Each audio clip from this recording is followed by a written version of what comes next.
That man or woman is you. You Stop. make... Okay, so self-pity. Maybe he missed this part from the stage. This country has spent far too long worried about scars and thinking about the scars and concentrating on the scars. Today we are going to concentrate on the good things in America, the things that we have accomplished and the things that we can do tomorrow. See, there are those on the left that really believe self-pity. They believe in the theology of oppressor and victim. And so they believe that. I don't think you do. I think you just want to move on with your life. You want to be unleashed. You have a dream. You want to pursue it. You also care and want to help other people. You don't have self-pity. Now, Chris Matthews previewed the rally by predicting Martin Luther King would be disgraced. Here's what he said. Can we imagine if King were physically here tomorrow, today, were he to reappear tomorrow on the very steps of the Lincoln Memorial? I have a nightmare that one day a right-wing talk show host will come to this spot, his people's lips dripping with the words of interposition and nullification, little right-wing boys and little right-wing girls joining hands and singing their praise for Glenn Beck and Sarah Palin. I have a nightmare. Sounds like a nightmare. But I think the premise on that was that MLK would be disgraced. Do you think Martin Luther King would be disgraced by this man?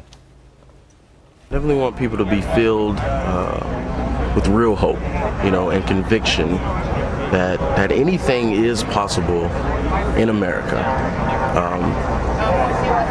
If we just know who we are and believe in each other, it's the people, and really it's not the government. It's what has made us exceptional. Just remembering what brought us here.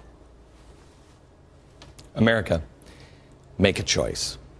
Which one is more like you? This guy or this guy? The Huffington Post ran a slideshow of the most, quoting, ridiculous images from Saturday's event. This is what they thought was hilarious or bad, or were the crazies in the crowd. Here's what they selected. I showed some of these to you last night. These two were, for some reason, that's crazy, restoring honor. This is a quote from George Washington. September 11th, of course, that's crazy. Restoring honor, that's nuts. Oh, she's ridiculous for some unknown reason. And so are they. I mean, look at them. Oh, and a pocket constitution with George Washington on it. So that's the standard for ridiculous. Okay. You know what I think is ridiculous? I think those people are more like me and more like the average person. Sure, the old lady, maybe she's wearing a red, white, and blue shirt and she doesn't look like she does on TV or on your Park Avenue address, but gosh, I'd take her every day, 24 hours a day, over the leftist rallies.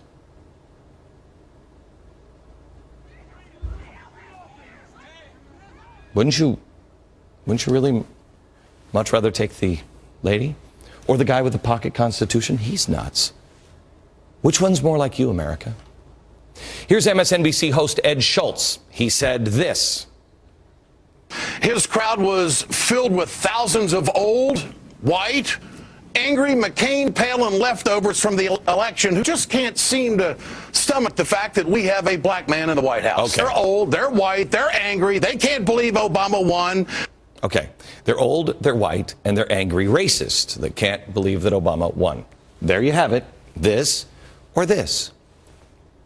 When Glenn said that there was going to be a 9-year-old in the audience today, and that it would touch their heart, and that might be the child one day that grows up and does what needs to be done to save this country. I thought about my 9-year-old. I'm a former Air Force military guy, but first and foremost, I believe that our country should be putting God first once more. So hopefully this will be a call to restore the historical values in our nation of hard work, personal responsibility, families taking care of families, churches getting re-engaged. Okay, so there they are. They're old, they're white, and they're angry. Back to Ed Schultz, what he said, I believe, on Friday on his radio program. In my bones, in my very soul, in my heart, I want to kick Fox's I want to drive them into the ground. I want to spike the ball. I want to kick him in the teeth on the way back to the huddle. And then I want to turn around and lift my leg on him, because that's all they're worth. It's kind of sad, isn't it? You tell me, America, which one's the angry one? Here's another one. You can see you're viewed as a hate monger. You know it's happening because you hate the earth, global warming. You know, you pollute. You'll pollute as much as you want. After 500,000 people left the mall area, here's what it looked like hours after you left. 500,000 people. Look at the green space. Do you see any? I don't see an awful lot of garbage. Now let's compare that with how the crowd looked and what they left after the inauguration last a year and a half ago in D.C. Do you notice any difference? America, which are you? You see, right now the left is scrambling. They're doing anything they can, throwing everything at the wall. They just don't know what to do.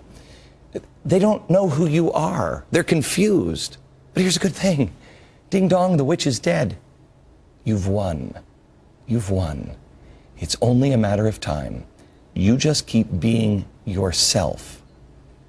You've won. Back in a minute.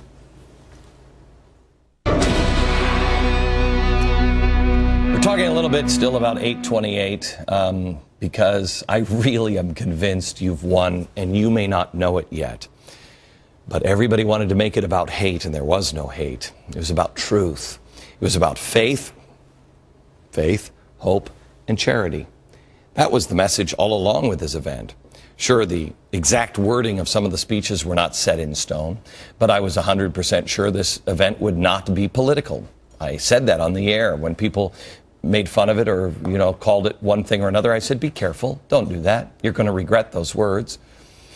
I told you it would be centered around faith, hope, and charity. In fact, I talked about this message on our show with a guest on this program, and they're very rare to have on, back in April 7th of this year. Watch what happened. That's what originally united America together. Faith, different faiths, but a belief in God. Hope, the truth. The truth shall set you free. And charity, being good to each other.